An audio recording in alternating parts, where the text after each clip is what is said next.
Jak už jsem zmínila v minulém videu, Slovensko kolaborant s nacistickým Německem. Slovensko v minulosti udělalo dost chyb a jak ukazují poslední události, tak se chyby opakují. Teď si probereme, co se opět děje na Slovensku. O tom, že Slovensko veřejně šikanuje studenta, už jsem mluvila. Ale Slovensko v bizárnosti pokračuje dál. Teď si poslechněte, co řekl Pellegrini o situaci na Slovensku. Príjemný dobrý deň prajem všetkým. Dámy a páni, pred niekoľkými dňami som bol jeden z prijímateľov správy Slovenskej informačnej služby, ktorá bola predmetom, alebo jej časť aj rokovania Národnej rady Slovenskej republiky.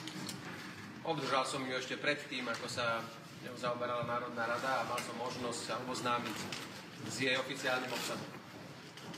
Na základe informácií, ktoré boli obsahom tejto správy a ďalších odkazov na zistenia Slovenskej informačnej služby, ktoré súčasťou správy ani nemôžu alebo nemali by byť, som požiadal riaditeľa informačnej služby o okamžité stretnutie. Navštívil som včera Slovenskú informačnú službu na rokovaní, ktorej sa zúčastnil aj riaditeľ vojenského spravodajstva, aj minister vnútra Slovenskej republiky.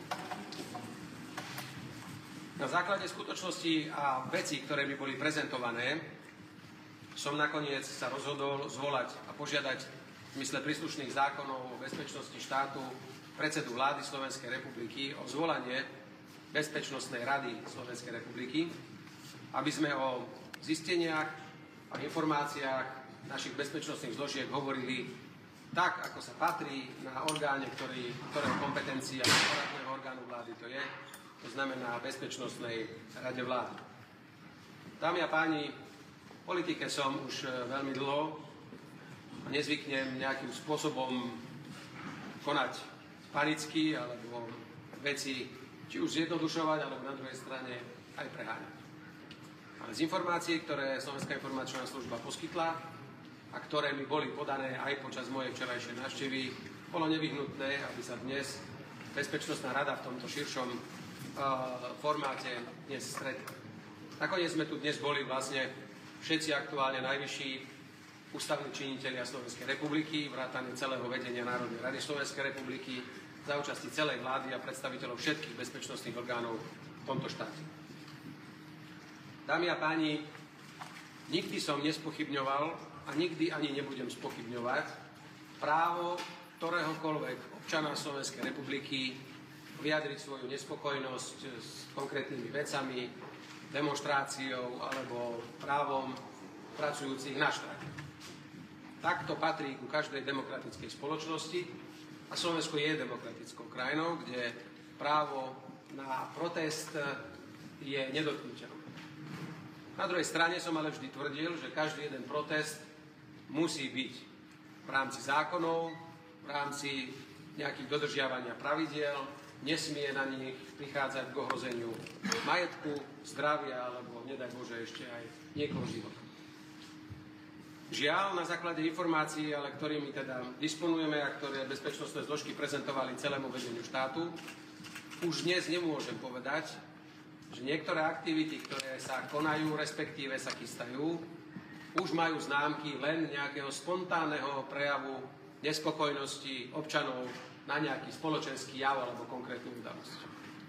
Ukazuje sa a sú preukázané informácie, že dochádza možno šťastie aj k zneužitiu obyvateľov Slovenskej republiky, ktorí možno na protest sú pozvaní a idú v dobrom úmysle, že idú protestovať a podporiť tak nejakú myšlienku, s ktorou sa stotožňujú. Žiaľ, že za týmto celým je štruktúra osôb, štruktúra organizácií, aj príslušné finančné toky, ktoré už potvrdzujú, že nejde o žiadne spontánne aktivity, ale o cielene riadenú skupinu ľudí, ktorí medzi sebou sa koordinujú, ktorí medzi sebou plánujú aktivity a ktoré, žiaľ, preukazujú aj v skutočnosti snahy eskalovať tú atmosféru spoločnosti, zvyšovať to napätie, jednoducho nejakým spôsobom, tak ako je konštatované v dnešnom uznesení z Bezpečnostnej rady, aby som použil výraz, ktorý pozná aj naša legislatíva, jednoducho aj je to nejakým spôsobom snaha zaútočiť na ústavné zriadenie Slovenskej republiky.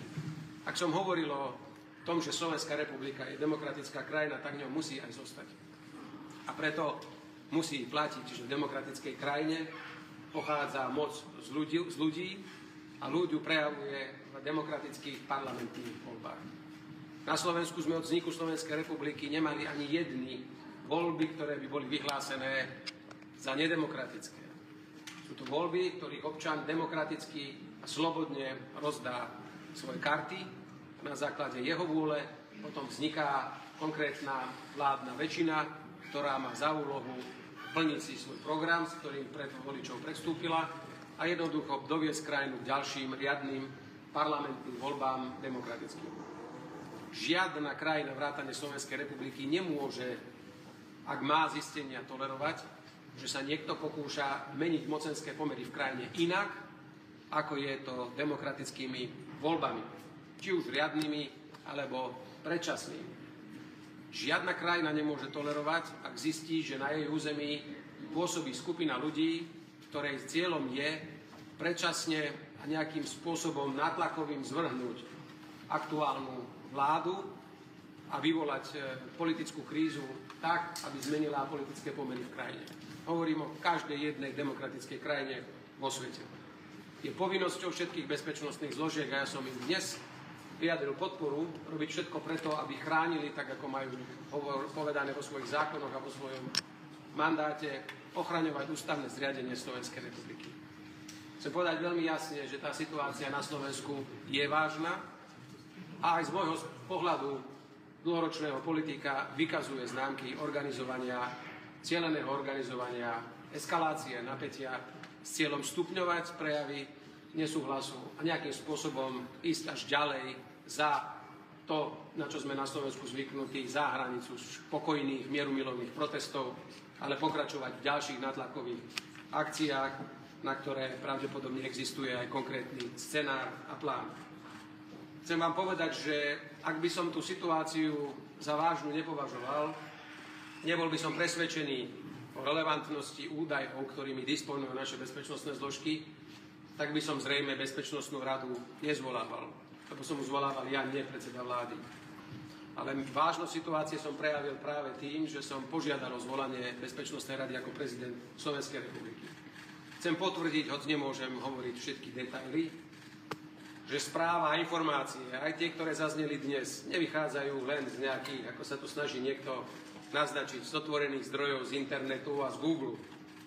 Sú to informácie, ktoré naše bezpečnostné zložky získavajú oprávnenými a zákonnými prostriedkami a sú teda aj iného typu ako len browsovaním po internete, ako sa niekto snaží naznačiť a situáciu zľahčovať.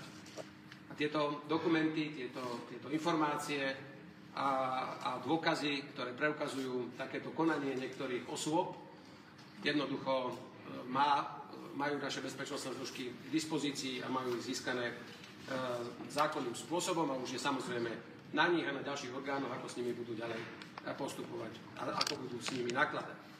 Na druhej strane je povinnosťou vlády Slovenskej republiky, ale aj mňa ako prezidenta, ktorému ústava ukladá zabezpečiť riadny chod ústavných orgánov štátu, aby vláda vykonala všetky preventívne opatrenia s cieľom znížiť a zamedziť eskalácii napätia medzi našou spoločnosťou a garantovať, že aj v prípade nejakých ďalších aktivít bude garantovaný chod štátu, tak aby nebola ochromená doprava, aby neboli ochromené služby občanom, aby nebol ochromený chod vlády, prezidentskej kancelárie, Národnej rady Slovenskej republiky a ďalších ústredných orgánov štátnej správy.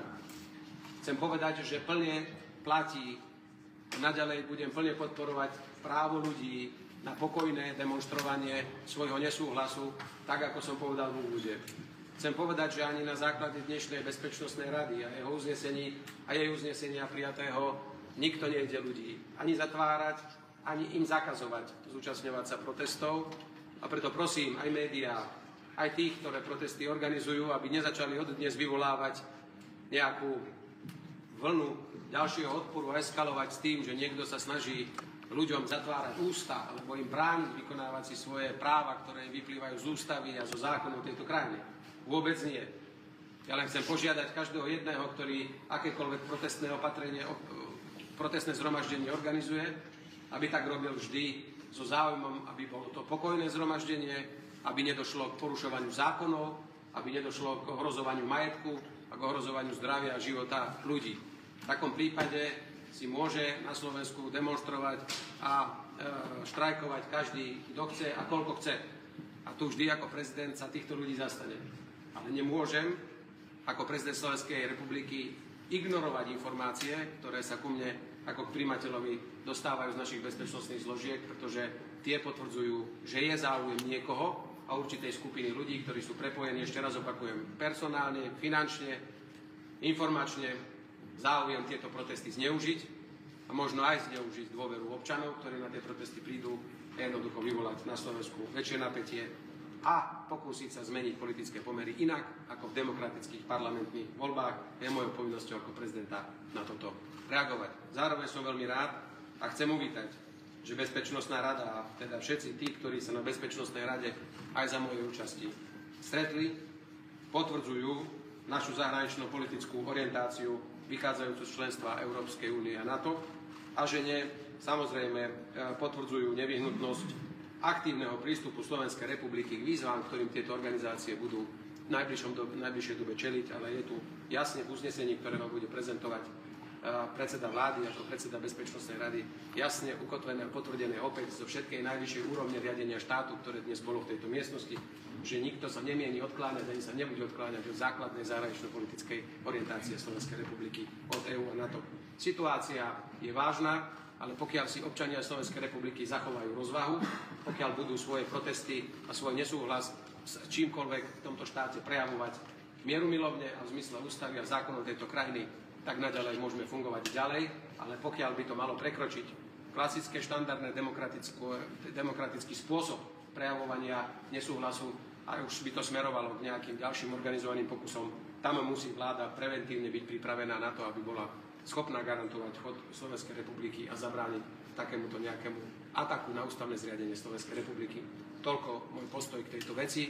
Ostatné je už v rukách vlády Slovenskej republiky a príslušných bezpečnostných zložiek, aby zabezpečili bezpečnosť samotných protestných zhromaždení, aby sme zabránili akémukoľvek pokusu vyprovokovať nejaký násilný čin, ktorý by potom naozaj mohol spôsobiť vlnu emócií a mohol by tú situáciu ešte zhoršiť. Povinnosťou bezpečnostných zložiek aj na základe dnešného rokovania je zabezpečiť bezpečnosť všetkých, ktorí sa zúčastňujú týchto protestov alebo verejných zhromaždení a zabrániť nejakému stretu dvoch táborov, ktoré navzájom nesúhlasia a ktoré by mohlo naozaj vyvolať možno aj nejaké vážnejšie veci ako len bežné pokrikovanie na proteste. Ďakujem veľmi pekne. Nemyslím, že sme až v takomto štádiu. Ja si myslím, že vďaka práci bezpečnostných zložiek štátu majú tie informácie a dokážeme na ne reagovať vopred. Nedostalo sa to až do štádia, kedy by tá situácia eskalovala do takého štádia, že by bolo potrebné vyhlasovať nejaký výnimočný stav. Tam si myslím, že dúfam, aj vzhľadom na tieto preventívne aktivity sa ani nedostavíme. Televízia, teatri, prosím, rešpektujte sa. Televízia, teatri, prosím, rešpektujme sa. Dobre? Pellegrini na začátku oznamuje to, že dostal údajně tajné zprávy od služeb Slovenska, které však nebyly tak úplně tajné, jelikož to jsou veřejně dostupné zprávy, co normální člověk může na internetu najít. Na základě těchto veřejně dostupných informací se Pellegrini rozhodl svolat Bezpečnostní radu státu. Nezapomněl vzpomenout to, že každý občan Slovenské republiky má sice právo na vyjádření svého názoru, ale dle jeho pohledu to, co se děje na Slovensku, je pokus o převrat. Prej je řízený opozicí a zahraničím, údajně prej hlavně Ukrajinou. Současné protesty proti vládě na Slovensku dle něj nejsou projevem nesouhlasu daných občanů se situací, ale jde prej o řízený, plánovaný převrat. Dle mého pohledu jde o to, že Petr Pellegrini je plnohodnotnou loutkou vlády Roberta Fica. Fico se dle mě bojí toho, že tyto protesty ho zasadí z jeho místa jako protesty proti němu v roce 2018. Moc, kterou dostal, se mu líbí a nechce se tentokrát dát tak lehko. Proto přišli z rádoby tajnou zprávou. A to, že Ukrajina má být jedna ze zemí, která se o státní převrat na Slovensku pokouší, je dle mě, omluvte mi to slovo, totální blbost. Na Ukrajině jsou rádi, že se brání Rusku. Závěrem tohoto videa jen řeknu to, že tahle za mě velice kolaborantská slovenská vláda prostě má strach z toho, že přijde o moc. A Pellegrini skáče, jak Fico píská.